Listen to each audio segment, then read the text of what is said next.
Today, we're diving into a mystery that's probably happening right inside your walls. We're talking about your HVAC system. We're going to uncover this hidden war that's being fought against your home's most important appliance and figure out why it always seems to break down at the worst possible moment. Let's get into it. So picture this. It's got to be the hottest day of the summer, right? You can practically feel the humidity in the air.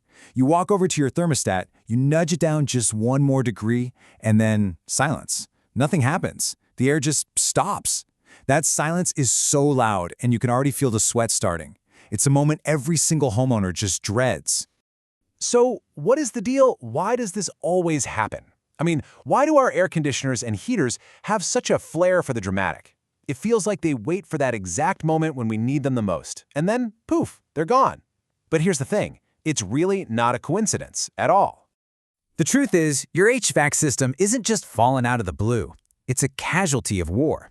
It's fighting this relentless, totally invisible battle on multiple fronts, 24/7, all year long. And you know, eventually, even the toughest soldier gets worn down from a constant fight. So, who's the enemy in this war? Well, it's not just one thing. It's a whole army of environmental factors, and it all starts with the climate right outside your front door. Let's go ahead and meet the four main culprits that are probably laying siege to your system right now.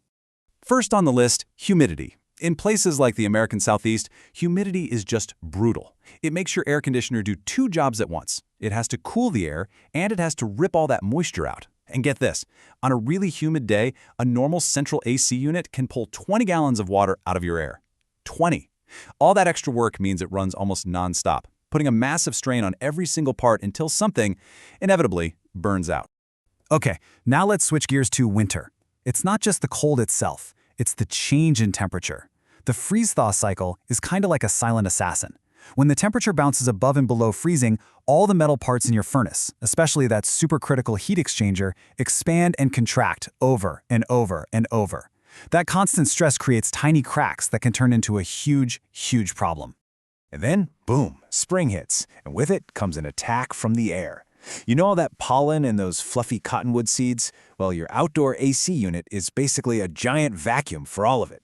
Technicians will open these things up and find them packed solid with this thick, nasty blanket of gunk, literally choking the system to death until it has no choice but to shut down. And the final enemy? It attacks from underneath your house. Yeah. In a lot of places, the ground itself is working against you. Clay soil swells up when it's wet and shrinks when it's dry. And that constant movement slowly but surely pulls your ductwork apart, creating massive leaks where you can't even see them. This quote from our source material just puts it all into perspective, doesn't it? In these tough climates, HVAC systems don't just live a normal life. They're aging in dog years. It's a totally different kind of battlefield out there for these machines. All right, so we've met the enemies on the outside. Now let's go inside the unit itself. Where does all this damage actually happen? We're going to look at the four most common parts that end up as casualties in this invisible war.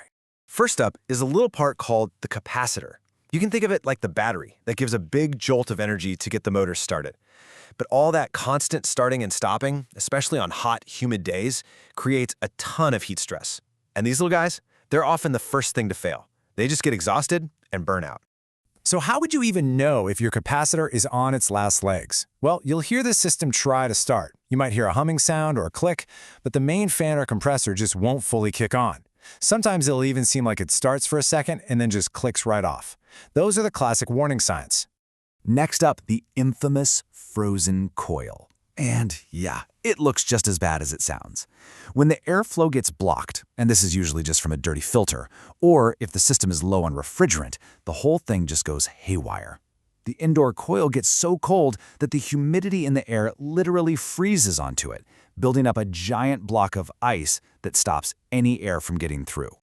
Oh, the signs of a frozen coil are pretty hard to miss. Your AC is making noise, it's running, but the air coming out of the vents just isn't cold. You might actually see ice forming on the copper pipes near the unit. And, of course, the air coming out of your vents will be super weak, because, it's trying to push through a block of ice. Now this next one, this is the most dangerous failure of all. The heat exchanger inside your furnace is basically a metal wall. It keeps the fire and dangerous exhaust fumes like carbon monoxide separate from the air that you actually breathe.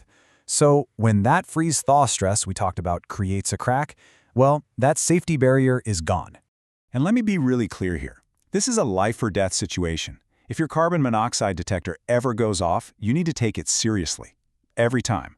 Other signs could be a weird metallic smell when the heat kicks on, or some strange popping and banging sounds coming from the furnace. This isn't just something to get repaired. It's a real emergency. Finally, let's go back to that shifting soil. The main victim here is your ductwork. Over the years, all those little movements can just pull the seams right apart. And when that happens, you get this massive waste of energy. You're literally paying money to air condition your attic, while your living room is getting hotter. You know, the signs of leaky ducts can be kind of a mystery at first. You might notice that some rooms in your house are always way too hot or way too cold. Or maybe your energy bills have just shot through the roof for no reason. You might even hear a faint sound of rushing air somewhere it shouldn't be, like in a wall or under the floor. Okay, so we've identified the enemy, we've seen the battle damage. It might all sound a little grim, but it's really not. Because knowing this stuff is power, and now we can switch from just diagnosing the problem to actually fighting back. Here's your action plan. Your system almost always gives you warning signs before it completely gives up.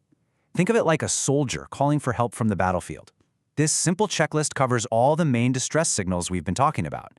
Listen for weird noises, sniff for strange smells, keep an eye on your bills, and just notice if the airflow or comfort levels change. These are your early warnings. Don't ignore them.